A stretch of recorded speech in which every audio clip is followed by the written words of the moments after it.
షాబాద్ ఘటనలో చనిపోయిన వారికి ఉస్మానియా ఆసుపత్రిలో పోస్ట్ మార్టం నిర్వహించనున్నారు. అయితే ఈ క్రమంలో ఉస్మానియా ఆసుపత్రి మార్చరీ వద్ద అయితే విషాదకర ఛాయలు నెలకొన్నాయి. నిందితుడి చేతిలో హతమైన 6 మృతదేహాలను పోలీసులు అయితే ఉస్మానియా ఆసుపత్రికి తరలించారు.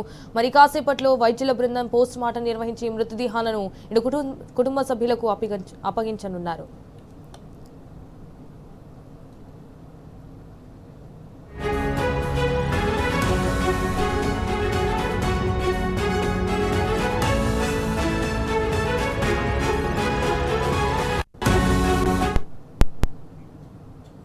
ఇక ఉస్మానియా హాస్పిటల్ దగ్గర నుంచి మరిన్ని డీటెయిల్స్ మా ప్రతినిధి రంజిత్ లైవ్ ద్వారా అందించడానికి సిద్ధంగా ఉన్నారు. రైట్ రంజిత్, మరి ఉస్మానియా హాస్పిటల్ దగ్గర మరి పరిస్థితి ఏ విధంగా ఉంది, సిచ్యువేషన్ ఎలా ఉంది, వాట్స్ అప్డేట్స్?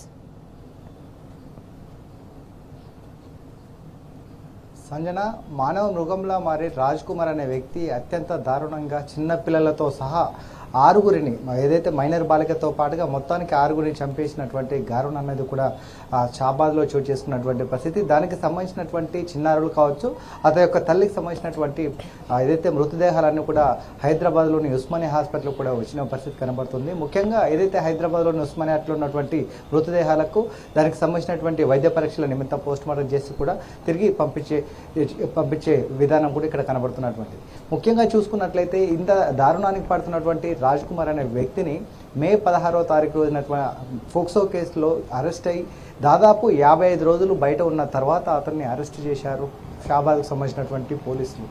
దాంట్లో ఉన్నటువంటి వైఫల్యం, ఒక ఫోక్సో కేసులో కోర్టులు కావచ్చు, దానికి సంబంధించినటువంటి స్టేషన్లో ఆల్ట్రాసెట్ బెయిల్స్ అంటే దానికి సంబంధించినటువంటి బెయిల్స్ ఇవ్వడము, బయటికి పంపించడము, ఇలాంటి దారుణాలు ఒడిగట్టడంలో ఈ పాత్రలో బాధ్యులు ఎవరు అనేది కూడా ప్రజలు ప్రశ్నిస్తున్నటువంటి పరిస్థితి.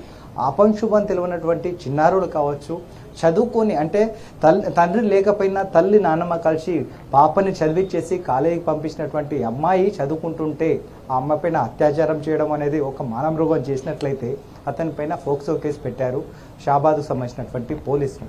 పెట్టిన తర్వాత 55 రోజులు కూడా అతన్ని అరెస్ట్ చేయలేకపోయింది స్థానికంగా ఉన్నటువంటి పోలీసులు. అలాంటి కుటుంబం భయభ్రాంతులకు గురవుతున్నాం, ఫలాని వ్యక్తి రాజ్ కుమార్ అనే వ్యక్తి వల్ల కూడా మా ఫ్యామిలీకి ప్రాణాపాయం ఉందని చెప్పిన తర్వాత అతన్ని అరెస్ట్ చేయకుండా కూడా ప్రేక్షక పాత్ర వహించినటువంటి పోలీసుల వైఫల్యం వల్ల అతను ఈరోజు మానవ మృగంలా మారిండని కూడా చెప్పిన పరిస్థితులు కనబడుతున్నాయి. ముఖ్యంగా ఏదైతే దానికి సంబంధించినటువంటి డెడ్ బాడీస్ ఉన్నాయో, చిన్న పిల్లలు వాళ్ళ 2 సంవత్సరాల బాలుడు, 3 సంవత్సరాల బాలుడు, వాళ్ళతో పాటుగా ఆ సరిత ఏదైతే వాళ్ళ సతీమణి, వీళ్ళకి సంబంధించినటువంటి పార్థివ దేహాలన్నీ కూడా ఇక్కడ ఉస్మానియా హాస్పిటల్కి వచ్చే మార్చిలో ఉన్నాయి. సాయంకాలానికి కూడా దానికి సంబంధించినటువంటి పోలీసులు దానికి సంబంధించినటువంటి ఆధారాలు, వాగ్మూలాలు తీసుకున్న తర్వాత సాయంకాలానికి డెడ్ బాడీలకు పోస్ట్ మార్టం పూర్తి చేసి పంపిస్తామని చెప్పేసినటువంటి సమాచారం కూడా మనకు కనబడుతుంది. దీనికి ఏదైతే దానికి సంబంధించినటువంటి ఇప్పటికే గ్రామానికి సంబంధించినటువంటి గ్రామస్తులు కాబట్టి వాళ్ళకి సంబంధించినటువంటి కుటుంబ సంబంధించిన వాళ్ళందరూ కూడా ఇక్కడికి చేరుకున్నారు. కాకపోతే దీనికి ఎక్కడికక్కడికి ఆంక్షలు పెట్టడము, ఎవరిని వెళ్ళనీయకపోవడం పట్ల కూడా పలు అనుమానాలు వ్యక్తమవుతున్నాయి. ఫోక్సో కేసులో నిందితులు ఎవరైతే ఉన్నారో చిన్నారుల పైన అత్యాచారానికి పాల్పడుతున్నారంటే ఖచ్చితంగా వాళ్ళ ఒక మానవ మృగాలు లాంటి వాళ్ళే.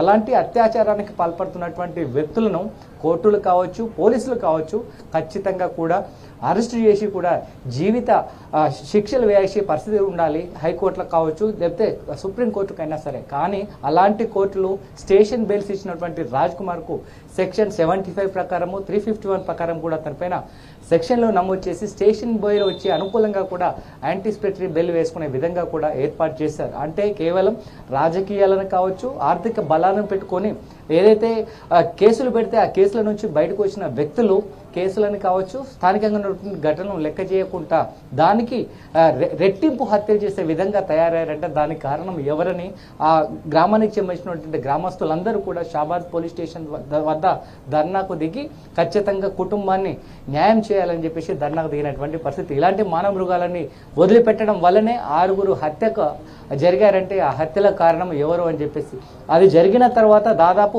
15 నుంచి 16 గంటలు అవుతున్నా అతని యొక్క లొకేషన్ కావచ్చు, అతను ట్రేస్ అవుట్ చేయడంలో పోలీసులు విఫలమయ్యారని కూడా చెప్తున్నారు.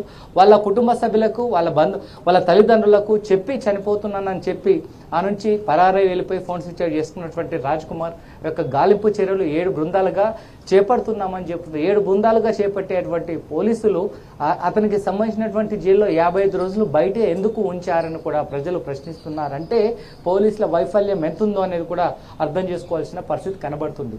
ముఖ్యంగా ఇక్కడికి వచ్చినటువంటి బంధుమిత్రులు కూడా గతంలో చూసుకున్నట్లయితే ఇంటి పక్కన ఏదైతే అతను దైవాలగూడలో నివాసం ఉన్న వ్యక్తులు పిల్లల్ని చదివించుకోవడానికి షాబాద్కు టౌన్కి వెళ్ళిన తర్వాత వాళ్ళ ఇంటి పక్కన ఉన్నటువంటి వాళ్ళ ఫ్యామిలీతోని పరిచయం పెంచుకోవడం, అమ్మాయి పైన కన్నేసినటువంటి రాజ్ కుమార్ ఏ విధంగా లొంగ తీసుకోవాలంటే ఆ అమ్మాయి చదువుకునే అమ్మాయి అతనికి కట్టుబడి ఉండకపోవడంతో ఆ అమ్మాయి పైన అత్యాచారం చేయడంతో తల్లిదండ్రులు ఎవరికీ చెప్పుకోలేక పోలీసులకు వెళ్తే పోలీసులు అంటే నామమాత్రంగా కేసులు పెట్టారు తప్పితే పట్టుకుని అదే రోజు పనిష్మెంట్గా జైలుకు పంపలేదు.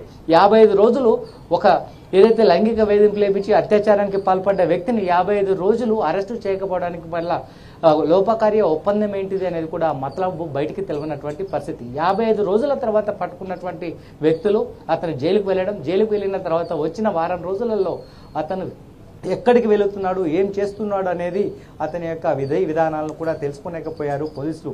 ఇన్ని వైఫల్యాల వల్ల ఒక జీవితం నిండు ప్రాణాలు చిన్నారులు అంటే అభంశుభం తెలియనటువంటి చిన్నారులు కావచ్చు, చదువుకొని అంటే రేపటి భవిష్యత్తుకు కావాల్సినటువంటి అమ్మాయి కావచ్చు, వాళ్ళ తల్లిదండ్రులు కావచ్చు, అందరూ కూడా 6 హతమార్చినటువంటి ఈ కిరాతకుడిని ఖచ్చితంగా పట్టుకొని అతనికి శిక్ష విధించాలని గ్రామస్తులు ధర్నా చేస్తుంటే పోలీసులు మాత్రం అరెస్టు చేస్తున్నారు.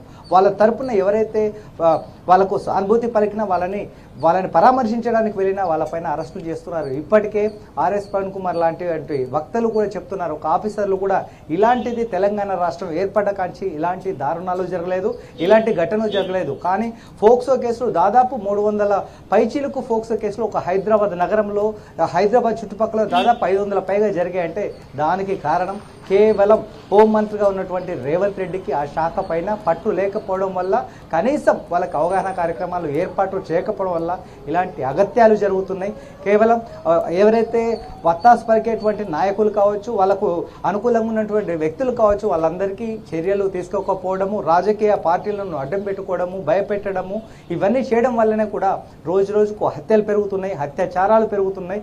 దానిపైన ఒక శిక్ష అంటే దానికి సంబంధించినటువంటి అధికారులు కావచ్చు, పోలీసు యంత్రాంగ కట్టుదిట్టమైన ప్రయత్నాలు చేయకపోవడంలో రోజు రోజుకు అగత్యాలు జరుగుతున్నాయి. ఇదే ఫోక్సో కేసులో గతంలో కూడా ఒక వ్యక్తి అత్యాచారం కేసులో ఫోక్సో కేసులో కేసు నమోదు చేసిన తర్వాత 9 రోజుల వరకు అరెస్టు చేయకపోగా దాని తర్వాత వాళ్ళ యొక్క కుటుంబం మాకు ప్రాణ భయం ఉంది, ఖచ్చితంగా మా కుటుంబానికి హాని జరిగే ఉంది అని చెప్పేసి స్థానికంగా ఉన్నటువంటి పోలీసులను ఆశ్రయించారు.